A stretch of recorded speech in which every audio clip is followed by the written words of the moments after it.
L'Iran a passé 47 ans à construire sa force aérienne. Il n'a pas bâti une force très performante, mais il estime avoir créé de quoi préserver de petites zones de supériorité aérienne sur son territoire. Mais cela ne s'est pas produit. En seulement 24 heures, les États-Unis ont anéanti toute la force aérienne iranienne. Elle a disparu, évaporé. Une campagne de choc et stupeur a rendu l'idée même pour un pilote iranien de voler suicidaire. Et il n'y a rien que l'Iran puisse faire à ce sujet. Les images révèlent tout. Max Afterburner a partagé une vidéo du commandement central américain, montrant juste une des multiples frappes américaines contre la flotte d'avions vieillissants de l'Iran. Immobile, morne et seul sur un aérodrome, le chasseur iranien est détruit en un clin d'œil. Et cela se produit encore et encore à travers l'Iran. Chaque base aérienne frappée par les États-Unis se traduit par des appareils iraniens partant en flammes. L'Iran n'a désormais presque plus d'options aériennes et ne peut pas envoyer d'avions contre l'écrasante puissance américaine. Les rares appareils capables de résister ont disparu. Il ne reste que les vestiges d'une force aérienne très en retard. Nous expliquerons pourquoi dans quelques minutes. Mais d'abord, Afterburner décrit la situation actuelle de la force aérienne iranienne. Ils ont démantelé la force aérienne iranienne, frappant des bases comme Tabriz, explique Afterburner. On dirait qu'ils détruisent encore plus de F-4 Phantom de Su-22 avions d'attaque, principalement des avions d'attaque au sol, qui sont en train d'être vaporisés. Des F-14 Tomcat, des F-5 Tiger et des drones sont détruits avant que quoi que ce soit ne bouge. Rien ne peut décoller à ce stade. Aerotime ajoute que l'armée de l'air israélienne a confirmé avoir détruit un F-4 iranien, ainsi qu'un F-5 sur la base de Tabriz, alors que chaque avion se préparait au décollage. Même les pilotes iraniens prêts à une mission suicide contre les États-Unis et Israël n'ont pas été très loin. Les États-Unis et Israël ont aussi visé les installations soutenant le décollage des appareils. Des images satellites révèlent des bunkers de stockage détruits sur la base de Konorak et un système radar anéanti à Zahadar. Ce n'étaient pas des frappes aléatoires. Les États-Unis et Israël se sont coordonnés pour neutraliser l'aviation iranienne avant qu'elle n'agisse. Vous aurez remarqué que les avions détruits par les États-Unis sont jugés anciens par toute armée moderne. Mais ces appareils, les meilleurs de l'Iran, sont systématiquement détruits par des bombardements américano-israéliens, ayant déjà permis aux opérations Fureur épique et Lion rugissant d'obtenir la supériorité aérienne totale. Selon le général Dan Kane, président des chefs d'état-major interarmés, les États-Unis ont suivi l'exemple d'Israël pour frapper l'Iran il y a quelques jours, dévastant l'armée de l'air iranienne. Les frappes américaines ont permis d'établir une supériorité aérienne locale. Cette supériorité aérienne renforcera la protection de nos forces et leur permettra de poursuivre leur travail au-dessus de l'Iran, déclare Kane. Pour cela, les États-Unis ont dû éliminer les appareils iraniens et détruire les défenses aériennes. Petit indice, les États-Unis ont déjà fait les deux. Nous aborderons plus tard la défense aérienne de l'Iran. Les frappes américaines sur les bases aériennes ont été si efficaces qu'aucun pilote iranien n'a décollé. L'Iran n'a tenté aucune sortie habitée durant ces 4 jours de guerre, et tout pilote qui décollerait maintenant se lancerait dans une mission suicide, vu l'âge de leurs avions et la supériorité aérienne atteinte par les États-Unis. Les pilotes de chasse iraniens savent aussi qu'il est suicidaire d'affronter un F-15 Strike Eagle, un F-16, un F-18 ou un F-35, explique Afterburner. La campagne de bombardement américaine a été si efficace en seulement 24 heures que ce qui était autrefois une flotte d'environ 400 avions iraniens a été réduit à environ 200. En d'autres termes, la faible menace aérienne que l'Iran aurait pu représenter dans le ciel a été réduite de moitié avant qu'un seul de ces appareils ne puisse décoller. Et il semble probable que les États-Unis aient concentré la majeure partie de leurs frappes sur les avions qui auraient pu représenter une menace, ce qui laisse à l'Iran une force aérienne, qui n'est guère plus qu'une collection d'appareils mal entretenus construits il y a des décennies. Voilà à quoi ressemble la domination aérienne, et les États-Unis avaient tout planifié bien à l'avance. C'est ce qu'affirme Business Insider, qui révèle que les États-Unis et Israël ont fait bien plus que lancer des missiles et des bombes sur l'Iran depuis leurs avions de chasse, lors des premières heures de la guerre. Les deux ont été bien plus intelligents que cela. Ils savaient que pénétrer l'espace aérien sans préparation exposerait leurs appareils, même face à la faible menace des avions iraniens. Le média cite aussi Kane, affirmant que la campagne américaine contre l'Iran, débutée le 28 février, a d'abord utilisé des effets non cinétiques pour perturber, dégrader et aveugler la capacité de l'Iran à observer, communiquer et réagir. Les États-Unis et Israël ont mené des cyberattaques et des opérations spatiales paralysant l'armée de l'air iranienne des heures avant le décollage des premiers chasseurs américains vers Téhéran. Kane dit que l'approche initiale non cinétique des États-Unis visait les installations de commandement et de contrôle, les sites de missiles balistiques et l'infrastructure de renseignement de l'Iran, afin de les étourdir et désorienter. Cela a fonctionné.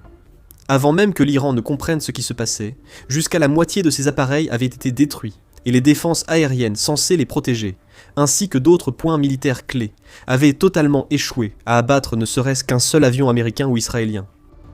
Le secrétaire d'État Marco Rubio affirme que les États-Unis ont agi de façon proactive et défensive lors des premières frappes, et que l'Iran doit se préparer à des frappes américaines encore plus fortes.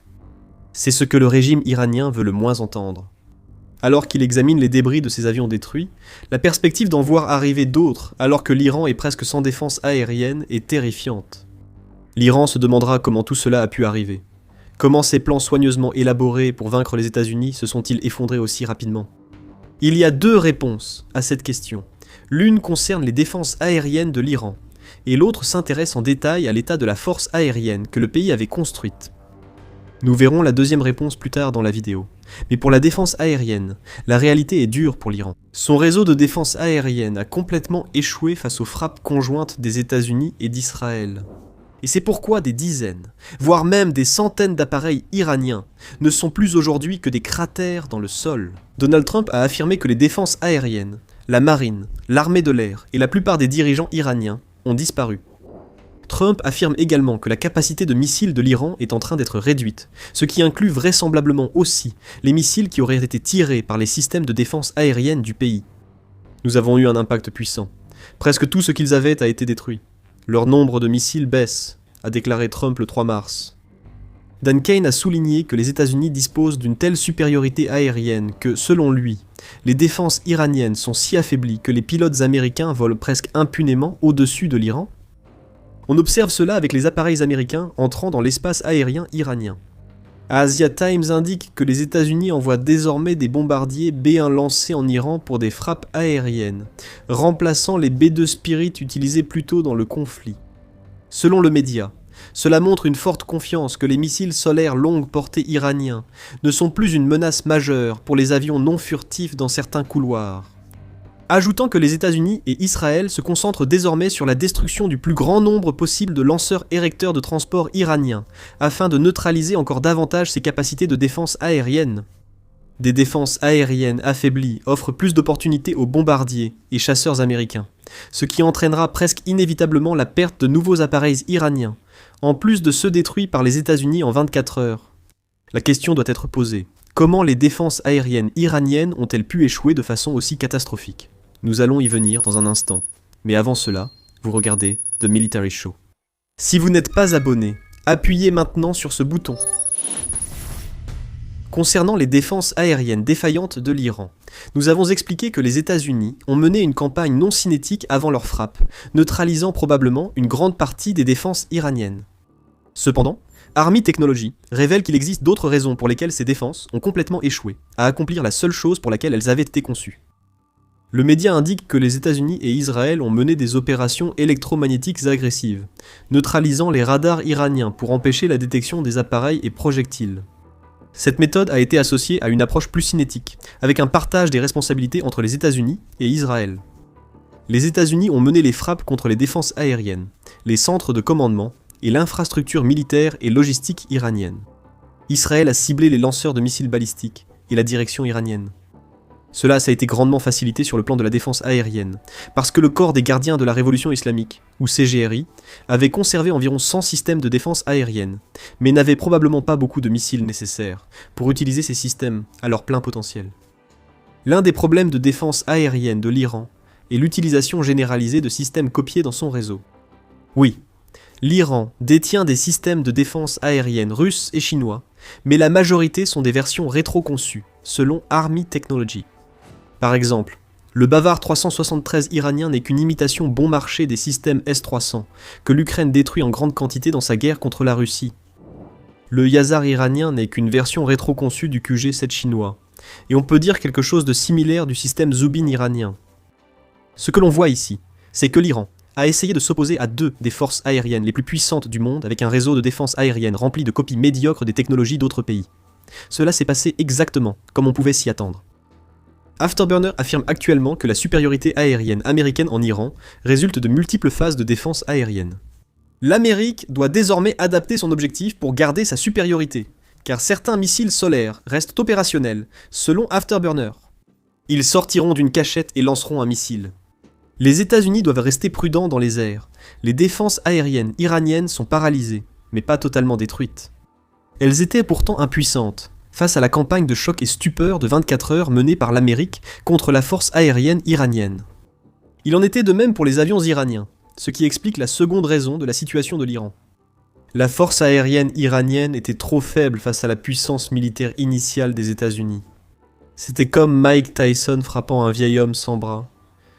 Vous l'avez vu à l'âge des avions évoqué au début. Aerotime entre dans les détails en notant que la force aérienne en difficulté de l'Iran n'avait aucune chance dès le départ.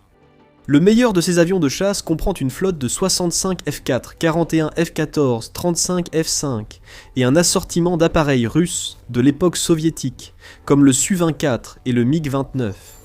Ajoutez quelques ravitailleurs et avions spéciaux, et c'est tout ce que l'Iran avait.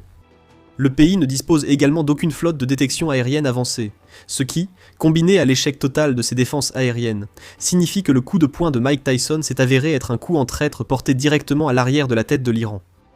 Affronter les États-Unis avec une force aérienne ancienne est déjà difficile. Mais si elle n'est même pas entretenue, le problème est pire. Environ 400 avions vieillissants ont été paralysés par les sanctions.